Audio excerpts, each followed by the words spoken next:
This is Mark J. Boone, Assistant Professor in the Department of Religion and Philosophy at Hong Kong Baptist University, and this is a long overdue introduction to my book, Originalism in Theology and Law, Comparing Perspectives on the Bible and the Constitution, a book published by Lexington Books in 2024. When I say it's my book, I'm not lying, but it's not the whole truth. The book was originally my idea. I wrote the introduction. I co-edited it with my friend Mark Eckel, currently now at Liberty University. I wrote one of the chapters of the book, but Eckel and several others also wrote chapters. Eckel wrote two, actually. In the study of American law, originalism is primarily a theory about the meaning of the Constitution. The theory is that the meaning of the Constitution can only change when the words change. Originalism also appears in biblical theology as a theory on the meaning of the Bible, that its meaning is that which was intended by the original human authors of the Bible. Originalism in Theology and Law, Comparing Perspectives on the Bible and the Constitution, offers a study of originalism in both the Bible and the Constitution.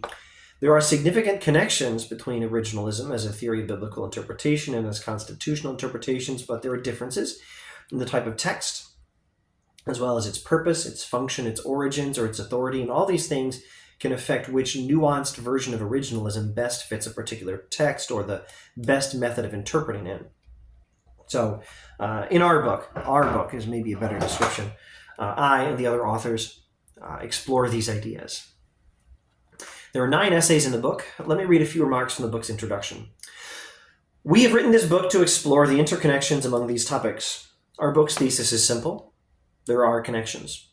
Originalism as a theory of biblical interpretation has some important links to originalism as a theory of constitutional interpretation, and these connections are worth exploring. Originalism in theology and in law are connected both theoretically, in as much as both look to the meaning of a text, both look to the origin of a text for access to its meaning, and they're connected practically because they entail similar hermeneutics focused on historical factors, such as grammar and historical context. Moreover, these connections are worthy of careful study. Both originalisms state that the meaning of an authoritative text is to be sought in its original meaning. That is, as far as interpreting the meaning of the text goes, we are under certain restrictions.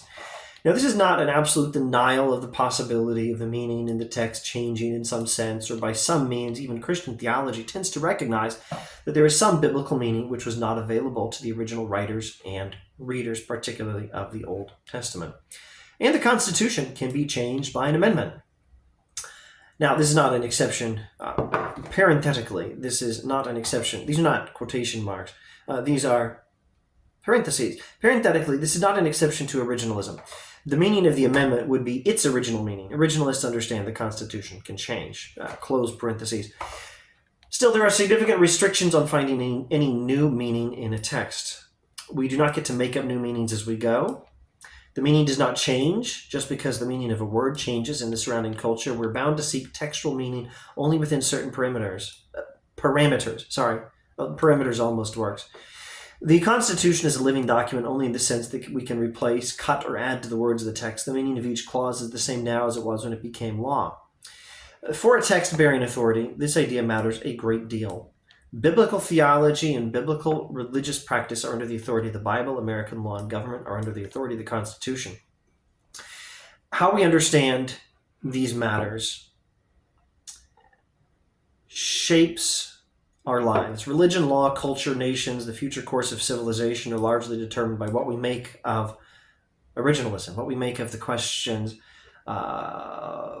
how we look for meaning in an authoritative text, where that meaning is, what is the source of its authority, and is the meaning it has now the same as the original meaning? And if there's any difference, is it because something was added, or is it also because something was taken away? How we answer these questions is extremely important in so many ways. I recommend this book for anyone who finds this topic interesting. The book is Originalism in Theology and Law, Comparing Perspectives on the Bible and the Constitution. Thanks for watching.